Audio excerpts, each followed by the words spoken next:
দেশের বিরুদ্ধে স্বাস্থ্য খাতের বিরুদ্ধে একটা চরম চক্রান্ত চলছে, যাতে করে এই চিকিৎসা পার্শ্ববর্তী দেশে গিয়ে মানুষ নিতে পারে এবং এই টাকা ওরা আর্ন করতে, এটাও একটা কিন্তু কারণ। কে চক্রান্ত করছে এটা আপনাকে বলেই দিলেন যে স্বাধীনতার পর থেকে এই স্বাস্থ্য খাত যাতে নিজে ঘুরে উঠে না দাঁড়াতে পারে, 5 থেকে 6 বিলিয়ন ইউএস ডলার এ দেশ থেকে চলে যায়, এটাও তো তাদেরও একটা ইন্টারেস্ট আছে, ভেস্টেড ইন্টারেস্ট, সেটাও থাকতে পারে। হয়তো কেউ আমাদের মন্ত্রী মহোদয় সাহেবকে হয়তো ভুল বুঝেছেন বা তাদেরকেও করিয়েছেন, হয়তো উনি বুঝতে পারছেন, সেটাও একটা তদন্তের মাধ্যমে বের করে, আমি যেটা বলছি, যদি প্রয়োজন হয় হাসপাতাল বন্ধ করে দিতে হবে,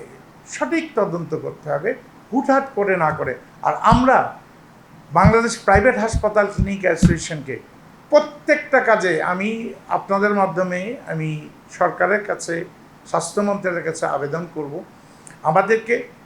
প্রত্যেক ডিস্ট্রিক্টগুলির যে আমাদের যে আইনশৃঙ্খলা কমিটি আছে তাদেরকে আমাদের সাথে আমাদের প্রতিনিধিকে ইনভলভ করে প্রত্যেকটি কাজে তাদেরকে সম্পৃক্ত করে বন্ধ করার দরকার হলে বন্ধ করতে হবে, ওয়ার্নিং করতে হবে, ওয়ার্নিং যদি প্রতিনিধি থাকে তাহলে জিনিসটা সরকারকে সাথে সুন্দরভাবে করতে হবে। এই লাইবিলিটি শুধু সরকার না, আমরাও নিতে চাই, আমরা সরকারকে সাহায্য করতে চাই। অবশ্যই আমি মনে করি যে কারণ 8 দিন সম্বন্ধে একটা মানুষের মধ্যে একটা পজিটিভ আছে, তো সুতরাং এইটাকে ঠিক ওইভাবে না দেখে কোনো ভুল হয়ে থাকলে অন্যভাবে এটা করা উচিত বলে আমি এটাকে মনে করি। আমি চাই যে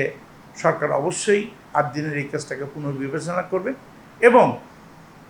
সঠিক তথ্যের মাধ্যমে একটা সিদ্ধান্ত দিবেন, যাতে করে সাধারণ এবং গরিব মানুষরা যেন এই চিকিৎসা সেবা থেকে বন্ধ হয়। আমাদের এই সমিতির থেকে নির্দেশনা দেওয়া আছে, যত কিছু হোক না কেন সরকার মোবাইল কোড দিয়ে আমাদের প্রতিষ্ঠান বন্ধ করতে পারে, আমাদেরকে ফাইন করতে পারে, বহু কিছু করতে পারে, কিন্তু কোনো অবস্থাতেই